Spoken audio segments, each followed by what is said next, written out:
Në prag të sezonit të verës dhe rrezikut të shtuar nga zjarret, në Lezhë është mbledhur Komisioni i Mbrojtjes Civile në rang qarku për diskutuar masë parandaluese dhe mënyrë të reagimit në raste emergjente. Duke u referuar zjarrit të madh të verës së kaluar në malin Shëngjinit, prefekti i qarkut Taulan Malshi theksoi se Lezhë mbetet një zonë me rrisë lartë ndaj fatkesive natyrore. Ai kërkoi bashkëpunim të ngushtë mes institucioneve përgjegjëse për të garantuar një reagim të koordinuar dhe efikas.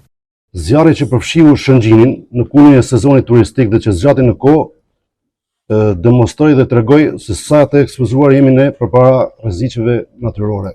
Minimizimi i pasojave dhe i dëmeve varet shumë nga bashkëpunimi dhe ndërveprimi i secilit prej nesh dhe të gjitha institucioneve që ne drejtojmë apo përfaqësojmë. Siç e tham, situata që ne kaluam në Shëngjin tregoi se reagimi sado i koordinuar të jetë nuk mjafton. Nëse ne do të kemi një planifikim dhe një plan veprimi për parandalimin dhe përhapjen e mëtejshme të zjarreve në territor. Secili është koshient që ka një rol shumë të rëndësishëm si drejtues institucioni, qendror apo vendor, siç duhet edhe ndërgjegjësim më i madh edhe nga komunitetet ku ne jetojmë se jo për të ngritur edhe vullnetarizmin në një nivel tjetër. Zëvendës drejtori i Policisë Vendore të Lezhës, Taulan Gjoka, ngriti shqetësimin për mungesën e kapaciteteve të nevojshme si në aspektin logjistik, ashtu dhe në burimet njerëzore.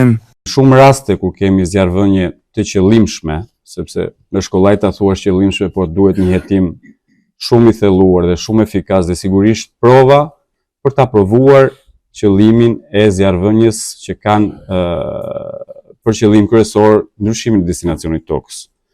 Dhe këtu lind pikë pyetja në raport me bashkëpunimin që kanë dhe institucionet e tjera për të furnizuar me informacionet e duhura strukturat e policisë së shtetit që merren me hetimin e këtyre ngjarjeve. Dhe ju siguroj që askush nga strukturat përgjegjëse të policisë së shtetit që përfshihet qoftë në fazën operacionale për dhënien e ndihmës, për krijimin e lehtësira për struktura të tjera që t'japin një shërbim sa më të shpejtë efikas për të shpëtuar jetët njerëzore, por edhe për të reduktuar nivelin e dëmeve që u shkaktohet pronës publike dhe asaj private, nuk neglizhon kurrësësi përgjegjësitë që ka në raport me hetimin dhe dokumentimin. Por ashtu si kundër zjarrit djeg pyet pronat, merr me vete edhe shumë prova që do shërbenin për identifikimin dhe vënien përpara përgjegjësisë ligjore dhe penale të autorëve të tyre. Në përfundim të takimit u theksua nevojë për angazhim maksimal dhe bashkërendim të gjitha strukturave për të përballuar me sukses situatat e mundshme dhe emergjente që mund krijojnë nga zjarret gjatë muajve të nxehtë.